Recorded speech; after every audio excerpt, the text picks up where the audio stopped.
Hasta el momento hemos visto cómo las estructuras condicionales if nos ayudan a tomar decisiones. Si una expresión es verdadera, entonces se ejecuta un grupo de líneas de código. Podemos imitar exactamente el mismo comportamiento utilizando otro tipo de condicional llamada switch, aunque normalmente el condicional switch se utiliza de una forma diferente al if. Si logramos entender cómo funciona, entonces sabremos cuándo usar cuál. Así que vamos a ver cómo podemos hacer exactamente el mismo ejemplo, el ver cuál es el mayor de dos números utilizando un conditional switch. Primero empecemos con lo que teníamos en videos pasados. Para verificar cuál es el mayor de dos números, como n1 y n2, que ya los he puesto aquí, sencillamente creamos un if, evaluamos la posibilidad de que n1 sea mayor que n2 y después decimos que n1 es mayor. De lo contrario, en un else, asumimos que n2 es mayor. Claro que aquí también está la posibilidad de que ambos sean iguales, pero ya llegaremos a eso.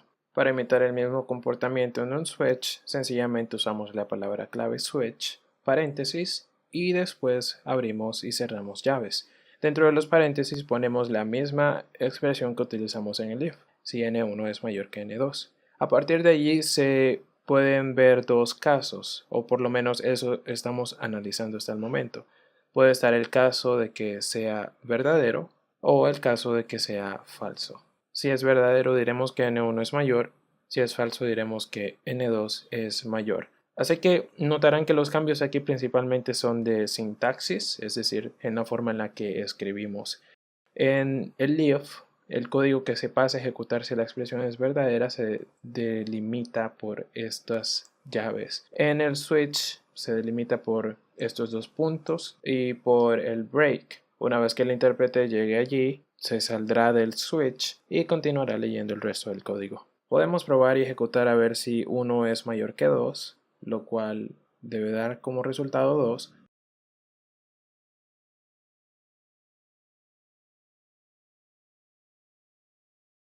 O lo contrario, 2 mayor que 1, lo cual también debe ser 2.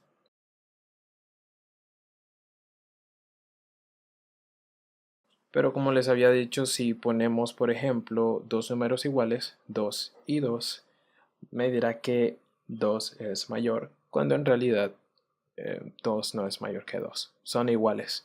Así que la forma en la que solucionábamos esto en un conditional if era añadiendo un else if. Lo hacíamos de esta forma. Vamos a irnos aquí a nuestro conditional if. Después de verificar que 1 es mayor que 2, ponemos else if. Y vemos que n2 sea exactamente mayor que n1. Una vez que tenemos esto, pues ya no nos quedan otras validaciones que hacer y en el else solo queda la posibilidad de que ambos sean iguales. Ahora veamos cómo podemos hacer lo mismo con los switch. Al igual que en el if, si no se ejecuta en ninguna de las condiciones, pasa a ejecutarse el else. En switch hay una palabra reservada llamada default. Si no se ejecuta ninguno de los casos, se ejecuta el default.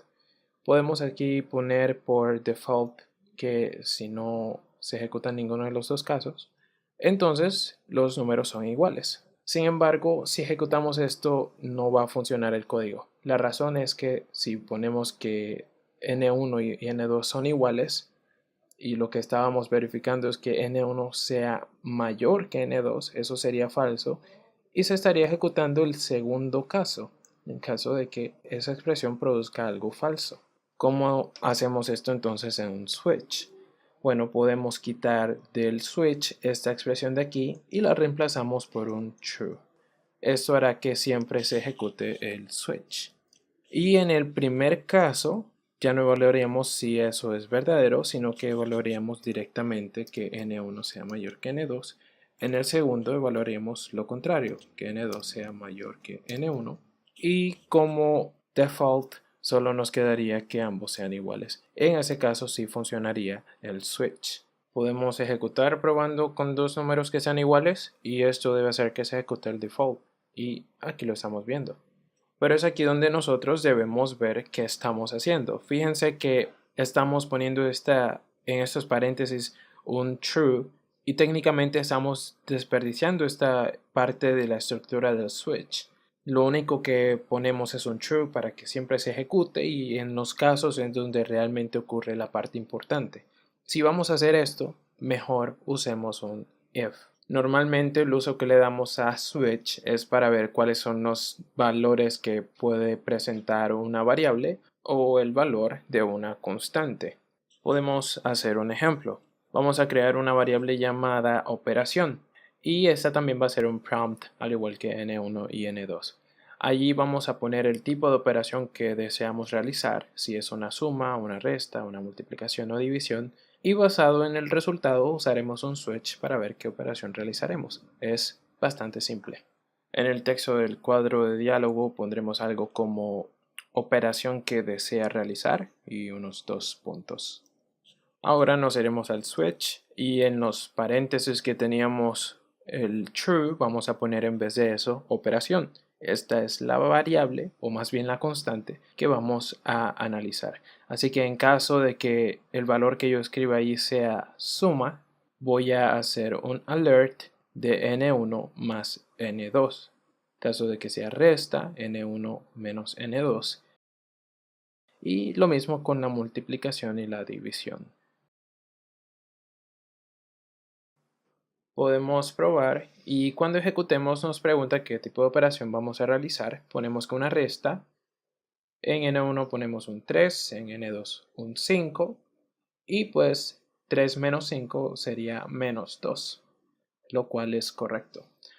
Podemos probar con la multiplicación, 3 por 3 es 9 y la división también asumo que va a funcionar muy bien. En el caso de la suma tenemos un pequeño problema. Vamos a poner que queremos realizar una suma de 2 más 2 y me dice que es 22. Esto sucede porque todo lo que escribimos en prompt se toma automáticamente como texto. Y como les había dicho, el signo de adición tiene otra función que es concatenar cadenas de texto. Así que lo que está haciendo es unir el 2 con el 2. Para evitar esto podemos hacer una conversión explícita, es decir, usamos una función llamada parseInt, la usamos con n1 y después con n2. Esto hará que ambos valores pasen de ser strings a ser datos de tipo number. Y una vez hagamos esto, entonces va a funcionar muy bien. Otra forma de hacerlo era multiplicar n1 por 1 y n2 por 1. Esto haría que ambos pasaran a convertirse en números y obtendríamos el mismo resultado.